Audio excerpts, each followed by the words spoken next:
on ouvre les news avec de l'athlétisme. 15 000 élèves ouvrent la saison OASU à Dalois. La saison 2020-2021 de l'OASU a été lancée samedi 8 mai 2021 sur tout le territoire national à travers la 3e édition du cross éclaté des écoles. À Dalois, ce sont plus de 15 000 élèves du primaire et du secondaire qui ont pris d'assaut les rues. Au terme d'une compétition, Kwame Kwaku Marius de la municipalité 1 a triomphé sur le circuit de 5 km avec une performance de 10 minutes 17 secondes. Il a devancé Traoré Mamadou de Dalo Lobia et Sanogo Mamadou d'Orly avec des chronos respectifs de 10 minutes 23 secondes et 10 minutes 45 secondes. En basketball, un maillot de Jordan vendu à 744 millions. Un maillot porté par le légendaire Michael Jordan lorsqu'il portait les couleurs de l'Université de Caroline du Nord. Au cours de la saison 82-83, a été vendu aux enchères pour plus de 744 millions de francs CFA, a annoncé samedi Heritage Auctions. Le précédent record pour un maillot et un short de Jordan avait été établi en octobre dernier lorsqu'une tunique des Chicago Bulls s'était vendue à 259 millions de francs CFA. Parlons de la visite du président du CIO au Japon qui a été reportée.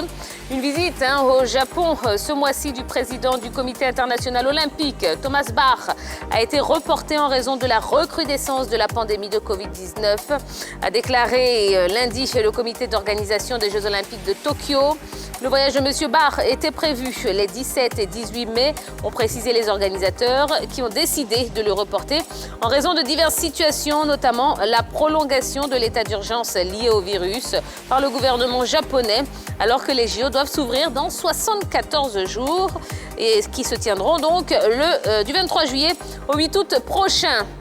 Et puis dans notre page football, on commence d'abord avec la Super Coupe de la CAF qui se jouera au Qatar.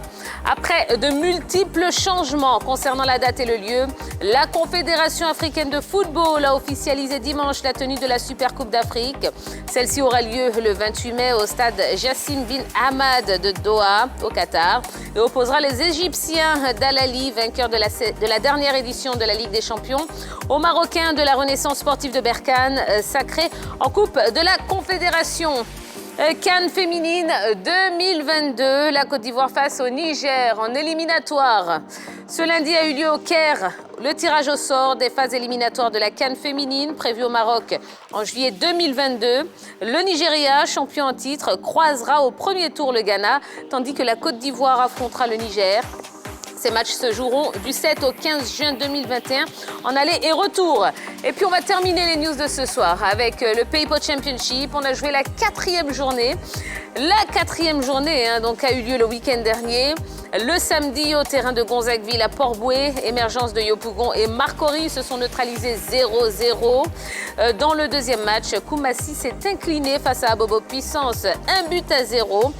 Dimanche, au terrain des deux plateaux, Cocody a battu Trècheville 1-0. La deuxième rencontre entre Port-Bouët et Adjamé s'est soldée par un nul. La 5e journée se jouera le week-end prochain. Voilà, en ce qui concerne les news de la journée et du week-end également, ben oui, c'est important puisque c'est le premier jour de la semaine, eh bien je vous propose tout de suite de retrouver notre team de ce soir. Bonsoir la team. Bonsoir team. Bonsoir, Comment allez-vous? Ah, ça va bien. Ça va bien? Ouais. Et le week-end? Bien passé. Mais qu'est-ce qu'il y a? Je vous sens crispés là tous les deux. Bon. Non, ça va, tranquille? Relax. Bon, j'aurais aimé que le week-end s'étende un peu plus, c'est tout. Ah bah bon, écoutez. Pourquoi? Pour regarder encore plus de sport à la télé, plus de évidemment. sport à la télé, bien. Évidemment, on est bien d'accord là-dessus. Bon, en tout cas, nous, on est ravis vraiment de vous retrouver. Vous savez que la grande team vous accompagne du lundi au vendredi de 20h30 à 22h et qu'on est disponible sur le canal 203, StarTime 740, la TNT numéro 3 ou encore l'application RTI Mobile. Donc, peu importe où vous vous trouvez dans le monde, eh bien, vous avez tous les moyens, oui, d'être en notre compagnie. Et ça nous fait vraiment plaisir de vous savoir aussi nombreux et encore plus nombreux chaque soir pour ce rendez-vous de toute l'actualité sportive. Bon, eh bien, on a beaucoup de choses à vous proposer. On a un très, très gros programme. Et je vous rappelle qu'on est en direct jusqu'à 22h et que vous pouvez participer à l'émission, commenter tout ce qui se dit sur le plateau de la Grande Team via notre page Facebook. Eh bien, on va poursuivre avec la saga des pros.